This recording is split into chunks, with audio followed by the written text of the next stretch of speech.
Hello and welcome to Coffee with Dr. Carla. I'm Dr. Carla and this is Kevin Anderson, and today we are going to have a little conversation around some mental health issues so we can hopefully end the stigma.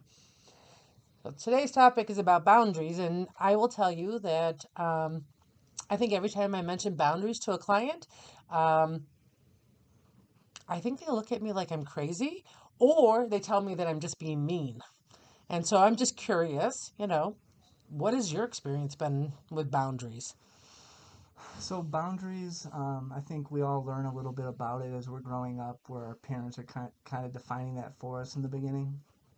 And for me, it was never really something that I gave too much thought about Right. until I started to do some introspective work, self-analyzation, kind of seeing how I felt I was doing in life, where I wanted to go. And I kind of look at a lot of things emotionally, how I'm impacted by external events and how I'm doing overall based on how I'm feeling. Right. And so the first time I really considered boundaries was during a counseling session. Oh, interesting. Yeah, Okay. and I really gave it some thought and just started paying attention to like relationships I had and the way that things were affecting me. Even as far as like social media, if I'm going on there, how's it affecting me? And I tended to gravitate towards things at the time would create kind of a negative emotion within me. Okay. And so that was when I was like, okay, I gotta set boundaries for certain things. So certain people that are in your life that, a lot of people, not to generalize, but a lot of people are very into drama and gossip and stuff like that. Yep. All the stuff on the news, negative things. That's what sells. 100%. It's actually funny because in this one Facebook, we have a podcast, a couple coaches and I, and we changed one of our titles. And this whole time we're promoting positive information, everything. We put something that people didn't like, and we got more interaction from that than anything we posted positive. Right. But yeah, so Right. Right. And unfortunately, our brain will naturally go to the negative because it's a survival tactic. But the reality of it is, too much of that negative is going to eventually incapacitate you, especially if you're talking about really toxic people or really toxic things, right. right? So I'm curious. So, all right, so you're more aware now Hmm. of all these boundaries. What did you do? How did you figure out like what those boundaries had to look like? Because I mean, I'm sure it wasn't a complete cutting out of every single person or thing that was toxic, because that would be I have no friends that anymore. there'd be the monk on the mountaintop. Yeah. Honestly, it was kind of like that in the beginning, to be honest, Okay. until I could establish what was healthy for me to be involved with. I did become the monk on the mountaintop, so to speak, and focus more on meditation and things that would create positive feelings within me. So it was cutting out some things completely, getting off social media completely for a month, as a goal. Staying away from toxic, maybe not completely, but toxic people, some that were really toxic altogether, and then some that just weren't as bad or didn't have as much of an effect on me, kind of like weaning myself back into relationships, and also verbalizing like this is okay for me, this is not okay for me, and starting to really live more authentically as to what I can. Oh, setting expectations for how people treat you. Yeah, Crazy thought you got there. Yeah. yeah. Okay. But along with that, it's a balance, just like everything in life, in my opinion, and it's not just blaming others like you're the reason I'm feeling this way. It was me assuming responsibility. I'm not doing well in this situation or this conversation. I'm going to separate myself. And I'm not blaming anyone, I'm just accepting power over what I can control in my life. So whatever was going on in that interaction triggered something within you that didn't feel good. Right. And Okay. so, over time, I think it's just development of understanding. And now for me, it's more in control, even when things are happening that I'm not completely in control of. I don't, I'm more cognizant of how it affects me, so I don't allow it to affect me as much. And everything comes from our thoughts in general. So if you can maintain somewhat of a positive outlook, regardless of your circumstances, you're going to be less affected emotionally. So that. Yeah. So I'm curious. Um, are there certain things that you put in place boundary-wise? Um, I almost said rules, but I guess rules could work Yeah. too. But are there certain rules that you kind of live your life by to help kind of create the structure that you know is that's going to be the most beneficial to you?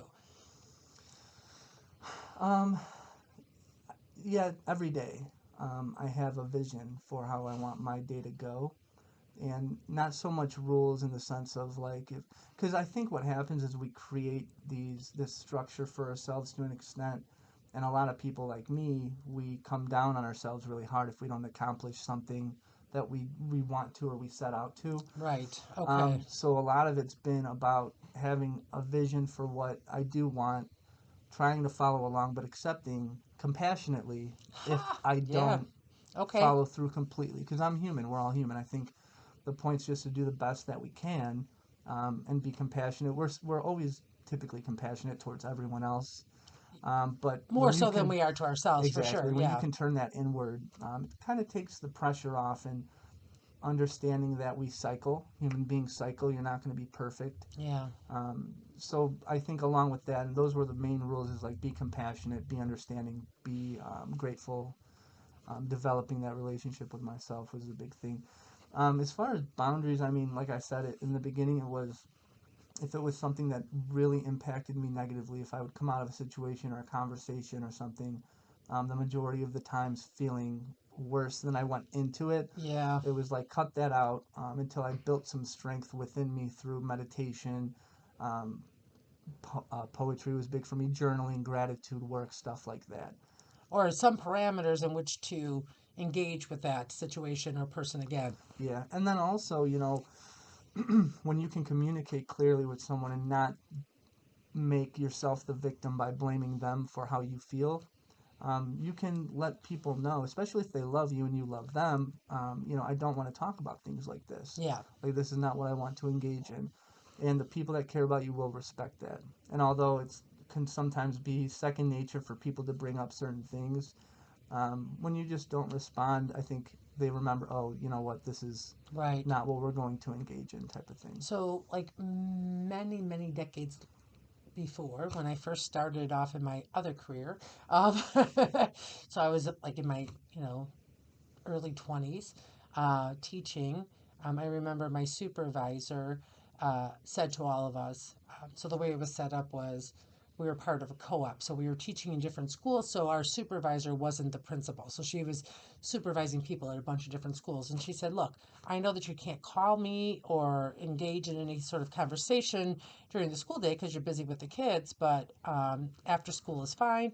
Just so you know, between 5 and 7, my phone is off. I will not look at Mm-hmm. email. I will do nothing with it because that's my family time. And I remember at the time going, okay, well, first of all, I don't think I'm going to engage with you between 5 and 7. That seems kind of weird that you would even mention it. But then later on, I'm like, really? You turn off your phone and you don't answer it? And I know for a while I thought it was weird, but reflectively over the years, I thought, good for her. Long. I mean, Yep. I hope she's still doing. I hope 30 years later, she's still doing it, especially with how. I mean, that was. Dare I say that was pre cell phones, so The I good could old just I times. could just I could just imagine that she would have to have that boundary in place, like, hey, look, you all both can do whatever you want, but I'm not responding or even looking at anything between these hours because my family matters and I'm going to have dinner with them and we're going to play. I'm going to do whatever it is that I Yep. need to do, right? And, whether I understood it or not, or I agreed with it or not, was irrelevant. What was Yeah. relevant was that was her boundary. Yeah. And so, It's a therefore, personal decision. exactly. Yeah. Exactly. And we're speaking a lot, like just in general about boundary setting, but I think a place that I've identified personally that it's extremely useful is in intimate relationships. Ah, okay. Because the more time you spend with someone, the more situations occur, experiences, and I believe that everyone's goal should be to take care of themselves first and foremost over anyone else, fill their own cup. Mm-hmm. Because if you're not where you need to be, it's difficult for you to help someone else because then you're draining your own energy and your own self, right? So having time alone like that, like, or with family or something, and setting that time, even in a professional setting too, because people want to work, make money, and get consumed by things, versus like, I need time daily to take care of myself, ground myself, and get Right. myself to where I need to be. So, as we kind of finish up here, if the people watching this walked away with just one thing about boundaries, what would you say that one key takeaway should be? Whew. One. Nothing like putting you on the spot, right? But I mean, I know there's so much more we could say about boundaries, but I we think, don't have decades to talk about yeah. it. So just in general, to identify how things affect you, whether that's people or experiences, whatever, external, and set realistic expectations for yourself, and make conscious decisions with what you allow yourself to be a part of or not, based on how you're feeling, if that makes sense. yeah, and then not feel guilty about it. And do that in a 100%. very unapologetic way, Yes. because if you are not at the best place for you, then it'll be really hard to be there in any other capacity Right. outside of that. I So, agree. Yep. all right, well, thank you. You're welcome. Remember, you can change your thoughts, discover your potential, and transform your life by focusing on your overall well-being. And until next time, continue working on being the best you possible. Bye.